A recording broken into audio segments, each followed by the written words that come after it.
Welcome to Decoding the Shopper, a World Panel by Numerator podcast. Most data within this podcast is provided by World Panel UK and Ireland, with some additional sources for a wider perspective. This is episode 2 in a 3-part series around the importance in innovation and new product development.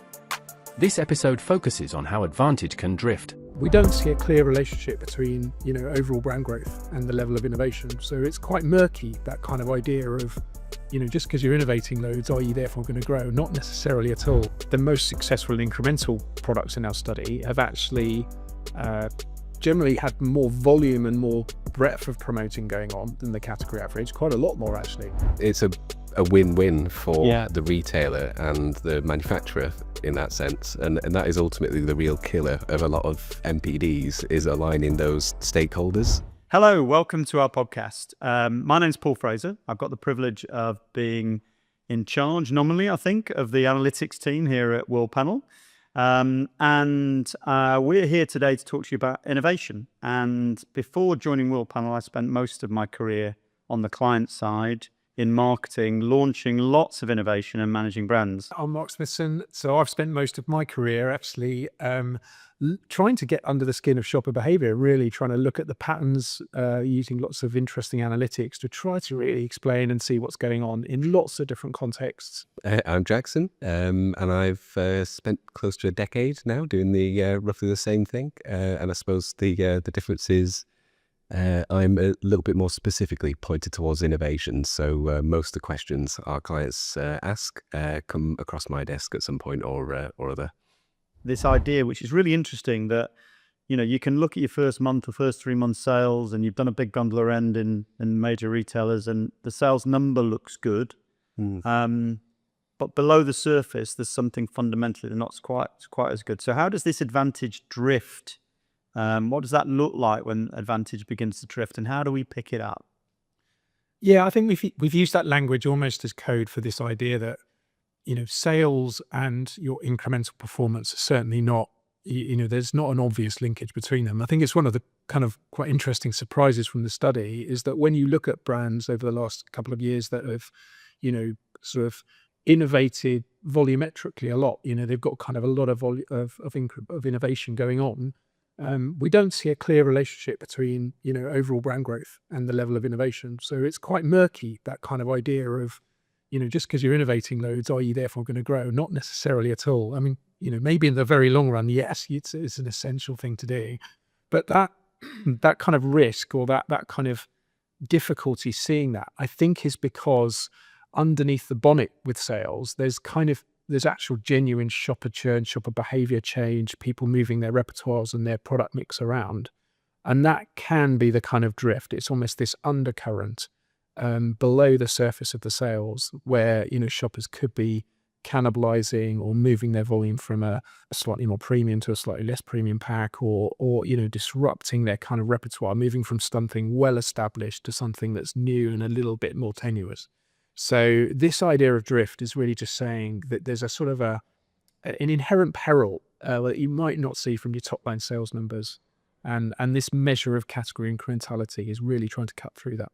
So there's this sense that, if you go and disrupt the category and your brand with something new and drag in some of your own portfolio, on the one hand, you might think that's okay, but actually you've really disrupted the consumer's normal behavior and almost asked them to reevaluate. And if your MPD isn't doing its job properly, you could end up actually in a weaker place than you were before.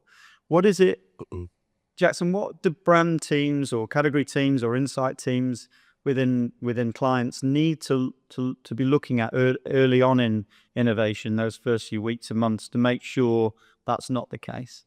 Well, I suppose it means, especially for the bigger manufacturers, prioritizing those things that drive category growth, because indirectly that's going to grow your own portfolio. Some of the things that we saw strongly linked to that are a strong price premium, which manifests not just in a higher price per litre, per kilo, whatever, but also getting somebody to consciously spend more at shelf. because it's a common tactic, isn't it? You take the volume down in your pack to keep it about the same price point or slightly lower. That's actually a negative influence that we see on incrementality. So getting people to spend less per trip.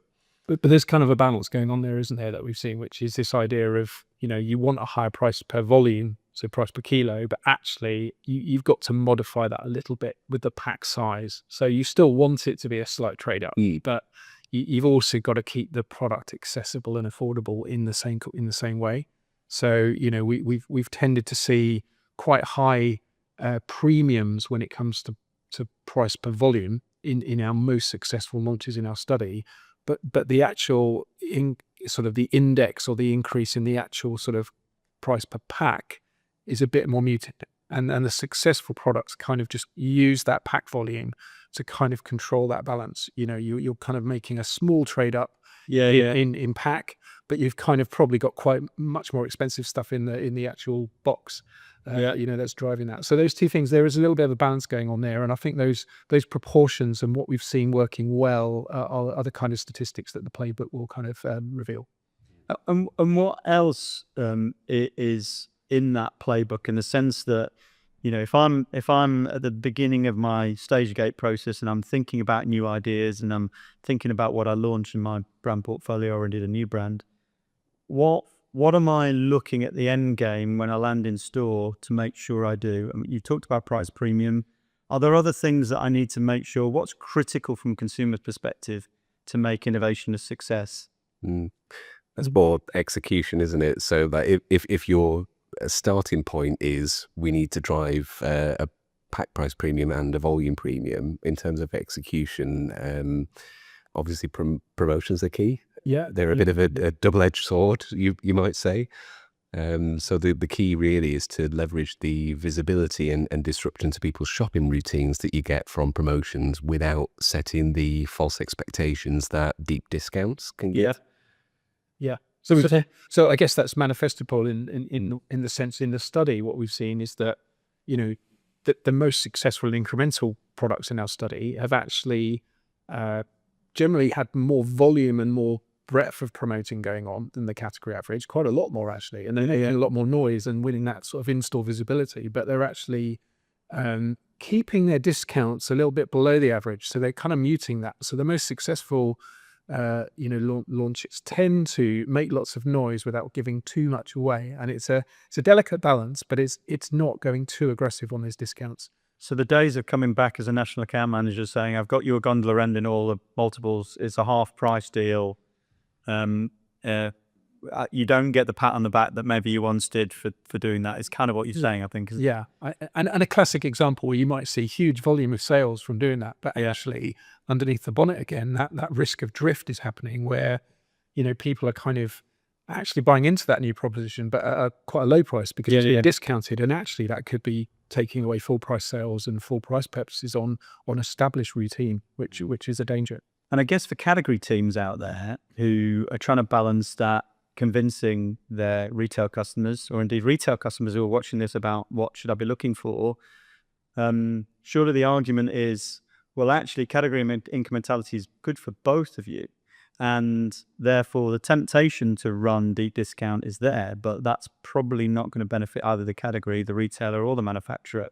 So it's that kind of idea of being more thoughtful about it, I guess. It's a win-win for the retailer and the manufacturer in that sense, and that is ultimately the real killer of a lot of MPDs, is aligning those stakeholders, just making sure the needs of the manufacturer and the customer and the consumer and the shopper are all aligned. I mean, it's ultimately creating a situation that's going to be more sustainable in the long term if you do that as well. This was the second episode in a 3-part series around the importance in innovation and new product development. Our previous episode looked at how advantage is built, and the next episode will delve into how innovation advantage is protected. Thank you for listening to Decoding the Shopper, a World Panel by Numerator podcast.